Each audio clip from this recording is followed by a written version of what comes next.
ನಮಸ್ಕಾರ ಸ್ನೇಹಿತರೆ, welcome to my channel. ಗೃಹಲಕ್ಷ್ಮಿಯ 30ನೇ ಕಂತಿನ ಹಣ ನೋಡಿ ಯಾದಗಿರಿಗೆ ಬಿಡುಗಡೆ ಆಗಿದೆ ನಿನ್ನೆ ಇಂದ ಅಂತ ನಮಗೆ ಕಮೆಂಟ್ ಬರ್ತಾ ಇದೆ. ದಯವಿಟ್ಟು ವಿಡಿಯೋನ ಪೂರ್ತಿ ನೋಡಿ. ಮಿಕ್ಕ ಯಾವ ಜಿಲ್ಲೆಗಳಿಂದ ನಮಗೆ ಕಮೆಂಟ್ ಬರ್ತಾ ಇದೆ 30ನೇ ಕಂತಿನ ಹಣ ಬಿಡುಗಡೆ ಆಗಿರೋದ್ರ ಬಗ್ಗೆ. ಇದ್ರ ಬಗ್ಗೆ ಸಂಪೂರ್ಣವಾಗಿ ನಾವು ನಿಮಗೆ ತಿಳಿಸ್ಕೊಡ್ತಾ ಇದ್ದೀವಿ ಸ್ನೇಹಿತರೆ. ನಿಜಾನ ಸುಳ್ಳ ಖಂಡಿತ ನಾವು ನಿಮಗೆ ತಿಳಿಸ್ಕೊಡ್ತಾ ಇದ್ದೀವಿ. ದಯವಿಟ್ಟು ಯಾರೆಲ್ಲ ಫಸ್ಟ್ ಟೈಮು ನಮ್ಮ ವಿಡಿಯೋ ನೋಡ್ತಾ ಇದ್ದೀರಾ ಸಬ್ಸ್ಕ್ರೈಬ್ ಮಾಡ್ಕೊಂಡು ನೋಡಿ. ಯಾಕಂದರೆ ನಾವು ಗೃಹಲಕ್ಷ್ಮಿಯ ಇನ್ನಷ್ಟು ಖಚಿತ ಮಾಹಿತಿಗಳು ನಿಮಗೆ ತಿಳಿಸ್ಕೊಡ್ತಾ ಇದ್ದೀವಿ ಸ್ನೇಹಿತರೆ. ಯಾವುದೇ ರೀತಿ ಫೇಕ್ ನ್ಯೂಸ್ ನಾವು ಕೊಟ್ಟಿಲ್ಲ, ಮುಂದೆ ಕೂಡ ನಾವು ನಿಮಗೆ ಕೊಡಲ್ಲ. TV2 ನ್ಯೂಸ್ ನಿತ್ಯ ನಿರಂತರ ನಿಮ್ಮೊಂದಿಗಿರುತ್ತದೆ ಸ್ನೇಹಿತರೆ. ನೋಡಿ ಸ್ನೇಹಿತರೆ, ಇನ್ನು ಗೃಹಲಕ್ಷ್ಮಿಯ 29ನೇ ಕಂತಿನ ಹಣ ಏನಿದೆ 2ನೇ ಹಂತದಲ್ಲಿ ಬಿಡುಗಡೆ ಶುರುವಾಗಿ ಸದ್ಯಕ್ಕೆ ನಿಂತಿದೆ ಸ್ನೇಹಿತರೆ. ಯಾವುದೇ ಕಾರಣಕ್ಕೂ ಅಧಿಕೃತವಾಗಿ ಯಾವ ಜಿಲ್ಲೆಗಳಿಗೂ ಕೂಡ ಇನ್ನೂ ಬಿಡುಗಡೆ ಆಗಿಲ್ಲ. ನೋಡಿ, ಅಲ್ಲೊಂದು ಜಿಲ್ಲೆ ಇಲ್ಲೊಂದು ಜಿಲ್ಲೆಗಳಿಗೆ ಅಷ್ಟೇ ಬಿಡುಗಡೆ ಆಗ್ತಾ ಇದೆ, ಆದರೆ ಇನ್ನೂ ಅಧಿಕೃತವಾಗಿ ಬಿಡುಗಡೆ ಆಗ್ತಾ ಇಲ್ಲ. ಕಾರಣ ಖಂಡಿತವಾಗ್ಲೂ ಇದುವರೆಗೂ ಸರ್ಕಾರ ಏನು ಅಂತ ಹೇಳಿಲ್ಲ ಸ್ನೇಹಿತರೆ. ನೋಡಿ ಸ್ನೇಹಿತರೆ, ಪೆನ್ಷನ್ ಹಣ ಕೂಡ ಇನ್ನೂ ಬಿಡುಗಡೆ ಆಗಿಲ್ಲ.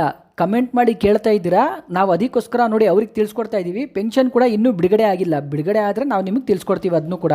ನೋಡಿ ಸ್ನೇಹಿತರೆ, ಸಚಿವೆ ಲಕ್ಷ್ಮೀ ಹೆಬ್ಬಾಳ್ಕರ್ ಮೇಡಮು ಈ 4 ದಿನಗಳ ಹಿಂದೆ ನೋಡಿ, ಅಂದರೆ 5 ದಿನ ಆಗಿದೆ ಇವತ್ತಿಗೆ, ಸಚಿವೆಯವರು ಬೆಳಗಾವಿಲಿ ಒಂದು ಫಂಕ್ಷನಲ್ಲಿ ಹೇಳ್ತಾರೆ, ನೋಡಿ ಗೃಹಲಕ್ಷ್ಮಿಯರಿಗೆ ನಾವು ಈಗಾಗಲೇ 29 ಕಂತಿನ ಹಣ ಕೊಟ್ಬಿಟ್ಟಿದ್ದೀವಿ, ಇನ್ನೇನಿದ್ರು 2 ಕಂತಿನ ಹಣ ಕೊಡಬೇಕು.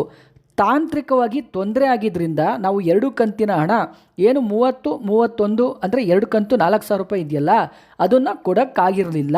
ನೋಡಿ, ಈಗ ಏನು ತಾಂತ್ರಿಕವಾಗಿ ತೊಂದರೆ ಇತ್ತಲ್ಲ, ನಾವು ಅದನ್ನೆಲ್ಲ ಕ್ಲಿಯರ್ ಮಾಡ್ಕೊಂಡಿದ್ದೀವಿ.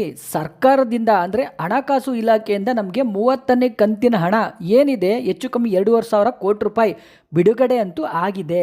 ಇನ್ನೇನಿದ್ರು ನಾವು ಗೃಹಲಕ್ಷ್ಮಿಯರ ಖಾತೆಗೆ ಒಂದು 3 ರಿಂದ 4 ದಿನಗಳಲ್ಲಿ ಹಾಕ್ಬಿಡ್ತೀವಿ, ಖಂಡಿತವಾಗ್ಲೂ ನಾವು ಬಿಡುಗಡೆ ಮಾಡ್ತೀವಿ ಅಂತ ಸಚಿವೆಯವರೇ ಸ್ವತಃ ಹೇಳಿಕೆ ನೀಡಿದರು. ನೋಡಿ ಸ್ನೇಹಿತರೆ, ಹಾಗೆ ನೋಡಕ್ಕೆ ಹೋದರೆ ಸಚಿವೆಯವರು ಹೇಳಿದ್ದ ಪ್ರಕಾರ ನೋಡಿ, ಸರ್ಕಾರದಿಂದ ಹಣಕಾಸು ಇಲಾಖೆಯಿಂದ ಖಂಡಿತವಾಗ್ಲೂ ಮಹಿಳಾ ಮತ್ತು ಮಕ್ಕಳ ಕುಟುಂಬ ಕಲ್ಯಾಣ ಇಲಾಖೆಗೆ ದುಡ್ಡು ಬಿಡುಗಡೆ ಆಗಿದೆ. ನೋಡಿ, ಆ ದುಡ್ಡು ನಿಮ್ಮ ಖಾತೆಗಳಿಗೆ ಬರಬೇಕಾದ್ರೆ ಅಟ್ಲೀಸ್ಟ್ ಒಂದು 5-6 ದಿವಸ ಆದರೂ ಬೇಕು. ಆ ಪ್ರೊಸೆಸಿಂಗ್ ಮುಗಿದ ಮೇಲೇ ನಿಮ್ಮ ಖಾತೆಗಳಿಗೆ ಬರೋದು. ನೋಡಿ ಸ್ನೇಹಿತರೆ, ಸರ್ಕಾರದಿಂದ ಈ ಕ್ಷಣದವರೆಗೂ ಅಧಿಕೃತವಾಗಿ ಯಾರ ಖಾತೆಗಳಿಗೂ ಕೂಡ ಈ 30ನೇ ಕಂತಿನ ಹಣ ಏನಿದೆ 2,000 ರೂಪಾಯಿ ಇನ್ನೂ ಬಿಡುಗಡೆ ಆಗಿಲ್ಲ. ಆದರೆ ಯಾದಗಿರಿ ಮತ್ತು ಈ ರಾಯಚೂರು ಡಿಸ್ಟಿಕ್ ಇದೆಯಲ್ಲ ನೋಡಿ, ಇವ್ರಿಗೆ ಮಾತ್ರ ಗೃಹಲಕ್ಷ್ಮಿಯ 30ನೇ ಕಂತಿನ ಹಣ ಬಿಡುಗಡೆ ಆಗಿದೆ ಅಂತ ನಮಗೆ ಕಮೆಂಟ್ ಬರ್ತಾ ಇದೆ. ನೋಡಿ ಸ್ನೇಹಿತರೆ, ದಯವಿಟ್ಟು 29ನೇ ಕಂತಿನ ಹಣ ನಿಮಗೆ ಬಂದಿದೆಯಾ ಇಲ್ವಾ ಅಂತ ಒಂದ್ಸರಿ ನೀವು DBT ಕರ್ನಾಟಕ ಆ್ಯಪಲ್ಲಿ ಚೆಕ್ ಮಾಡಿಕೊಂಡು ನಮಗೆ ಕಮೆಂಟ್ ಮಾಡಿ. 30ನೇ ಕಂತಿನ ಹಣ ಬಂದಿದ್ದರೆ ನಿಜ ಏನಿದೆ ಅದನ್ನ ಮಾತ್ರ ಕಮೆಂಟ್ ಮಾಡಿ. ಯಾವುದೇ ಕಾರಣಕ್ಕೂ ಫೇಕ್ ನ್ಯೂಸ್ ಹಾಕೋಕ್ಕೆ ಹೋಗ್ಬೇಡಿ ಸ್ನೇಹಿತರೆ. ನೋಡಿ ಸ್ನೇಹಿತರೆ, ಫೇಕ್ ಕಮೆಂಟ್ ಅಂತೂ ಮಾಡೋಕ್ಕೆ ಹೋಗಬೇಡಿ.